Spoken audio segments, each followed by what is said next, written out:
Thank you for joining me today.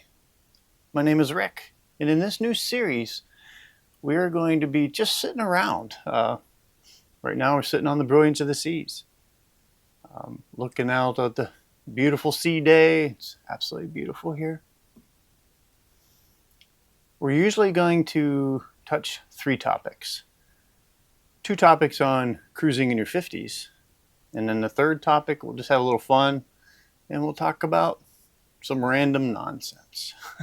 So the first topic is, should you cruise in your 50s? I think yes. Leslie and I are on a cruise right now. Like I just said, we're in the brilliance of the seas, heading down to Grand Cayman tomorrow. Really looking forward to that. Actually, I haven't been there for almost 20 years. I think you should cruise in your 50s. Being a man and being an adult, we focus so much on the families. We support and we provide. But when you cruise, even with children, some of you have young children still. Some of you have adult children, but we still support, we still provide, and we still guide. Maybe not financially, but through phone calls, through decisions that they make. We're always there for our children, and that's a big thing. It's important to always be there. But cruising in your 50s, as we are doing, that is paying ourselves back a little bit. Can you say? We need time to re-energize. We need time to refresh. That's really, really important. It's a break from reality if you think about it. Cruising. If it's just you and your wife cruising, it's okay to wear something funny. Leslie and I, we take stuff from the 70s and we go all out. It's a lot of fun. The main thing is you have to remember is you don't know anybody on this ship. It's okay. Just be fun, be yourself. Don't even be yourself. It's okay. Have fun. If you can't dance and your wife wants to dance, get out on the dance floor with her. At the end of the day, just so it puts a smile on her face. That's the only thing that matters at that time. A couple weeks ago, I seen a documentary about an expedition that they were hiking through the jungles. And day one, they had a really, really, really long day. And they got up on day two, and the expedition leader was ready to go out. And all the local tribesmen and helpers that were helping with all the gear were just sitting there, and they were refusing to leave. So the expedition leader asked, says, why aren't they moving? We got to get going. And he says, they will not move until their souls catch up.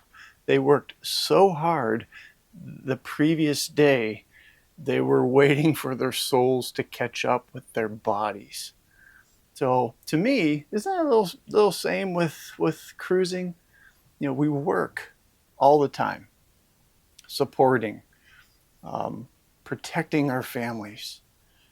Cruising in your 50s is kind of letting our souls catch up, right? We're getting caught up on sleep, on rest, on eating. Eating is a big thing. So it's important. So should you cruise in your 50s? Absolutely. The second topic we're going to talk about is, do you think cigars and cruising are luxury items? You could buy a cigar as low as $5, a hand-rolled cigar. up to hundreds of dollars, as you know. Cruising, I looked before this sailing, I looked on royalcaribbean.com, and I found a 4-day cruise for $318. But to me, luxury isn't 100% money. Luxury is time. Money comes and goes, but time keeps going.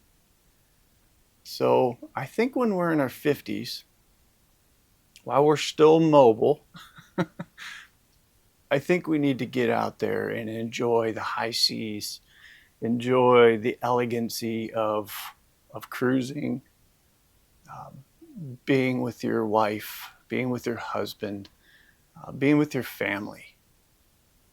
Cruising is not only relaxing, but it's building those memories that last for years and years and years. Leslie and I have been on quite a few cruises, and I can remember at least one thing from every cruise. So cruising is a luxury for memories. And the cigar part of this topic is when you sit down, be on your back porch, it could be at a smoking area on a ship, it could be anywhere that you like just to sit down, enjoy a great cigar, and unplug and just relax and just stay away from the phone, stay away from the camera, and disconnect and realign with yourself, with your path. You know, cigars are a little luxury because, you know, you spend some of your hard-earned money on something that will vanish in 1 hour. But that's okay, because that 1 hour is worth, I think, a lot more than what that cigar cost. So are cigars and cruising a luxury? I would definitely say yes. What do you think? I'd love to hear from you in the comments. Our third and final topic is a little bit of just random nonsense that we're going to talk about. Anything. I'd love to hear some topics and subjects that you guys would like us to talk about. But today I'd just like to talk about the World Series. Did you watch the World Series this year? It was the Yankees versus the Dodgers. At the time of recording this, we did watch Game 1 before the night before we got on this ship in New Orleans. That was a great game. Went 10 innings. I'm personally going for the Dodgers, so it was a good ending for us. I don't know where this series is now, since we're way out at sea, and by the time this is launched, the World Series will be over. But did you watch the World Series? And what teams do you like? I know there was some good battles getting into the World Series this year. Was one of your teams close? I was thinking about this a little bit yesterday. Baseball is America's pastime. I know football's really, really up there also. But I was thinking, is YouTube America's pastime now? I just heard that a third of the world is on YouTube now. That's roughly 3 billion people, they said. That's amazing. So, did you follow the World Series? Yes or no? And do you think YouTube is America's pastime? I really appreciate you spending time with me today. We're going to try to do at least one of these videos a month where we just sit down, maybe enjoy a cup of coffee, maybe a cigar together. Thanks for hanging out with me. We'll catch you next time.